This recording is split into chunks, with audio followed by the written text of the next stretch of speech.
We have a voicemail number, and that number is 219-2-David-P. Here is a very fair question about electric vehicles. Let's take a listen. Hey, David. I just have a question about electric cars. I'm all for it. The only thing is that electricity still is produced with coal and natural gas and fossil fuels. True. So how is it that it's going to save anything? Because I feel like what we're doing is we're moving the fuel from the actual car just to a power plant in someone's neighborhood.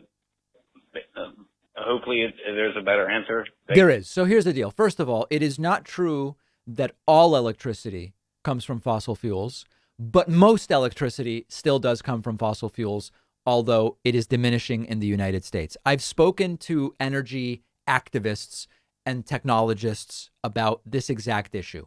You plug in the electric car. Great. The car drives around and there's no emissions. But that electricity came from fossil fuels. First of all, you can power electric vehicles with renewably sourced electricity. I have solar panels, and then I've got the electric car. So it's coming from the sun. Now, the solar panels have some of a carbon footprint. That's true. They were manufactured and they were shipped, but it is lower. But you can power electric vehicles with renewables. You can generate electricity with solar and wind. You've also got non-renewable but more efficient geothermal, new safe nuclear. I'm not a pro-nuclear activist, but I recognize that if we built new nuclear now, it would not be like what there was 50 years ago. Okay, fine. We don't even need to get into it. Most of the electricity is not coming from renewables, but you can get electricity from renewables. So if you're driving around in a gas-powered car, you're burning fuel. And as more electricity comes from renewables, you're still driving around in a gas-powered car. There's no way to make the gas-powered car renewable. If you have the electric car, as electricity transitions away from fossil fuels, more and more vehicle miles are being powered by renewable energy. Okay, that's number one. Second, even if electricity is coming from, say, I don't know, some kind of fossil fuel, if the fossil fuel is all being burned in one place rather than coming out of a million vehicle tailpipes, you still have a better chance at figuring out how to capture the emissions from those fossil fuels all at the power plant rather than having to figure out what to do with a million different tailpipes that are driving around. So you're kind of just pushing up the energy ladder. You're obviously completely right that right now most electricity still does come from fossil fuels, but it doesn't have to. And more importantly, that's going to transition over time.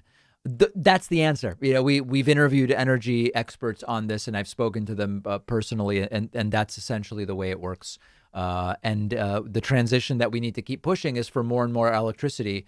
And this is, by the way, the same reason that if you have an electric oven, once the electricity comes from a renewable, you've closed the loop. If you have a gas oven, no matter what, you're burning fossil fuels. And that's a lot of the reason why one of the big moves right now in renewable energy is let's start retrofitting go building by building. You put solar panels on the roof, you put in an electric heat pump, mini split type system for heating, you put in an electric oven, and you put in a car charger, and then you plug in your car. You've now gone from the roof to the garage, so to speak, on electric, and it can come from renewable energy. So that's why there's so much focus on that right now. We have a great bonus show for you today. New York, as the pandemic wanes, wants to get people riding the subway again. One of the reasons a lot of people aren't going back to the New York subways is because there are lots of people living in the subways, and there are more incidents of sucker punches and people being pushed in front of trains that are being reported on. I don't know if it's happening more, but it's being reported on it more. And New York City wants to deal with that. But how are they going to deal with that? Is it going to be oppressive? We're going to talk about that. Number two, Democrats have again introduced a bill to eliminate these tax subsidies when sports teams build new stadiums. Maybe will it pass this time? We will discuss. And we have a new study that claims that when there are stand your ground laws enacted, homicides go up 11%. Not justifiable uses of guns for self-defense. Legal homicides, illegal homicides go up 11%. We're going to talk about that on the bonus show. All of those stories and more are at your fingertips when you sign up at joinpacman.com. You can use the code WOW22 on our website to get a discount. We will speak to you then.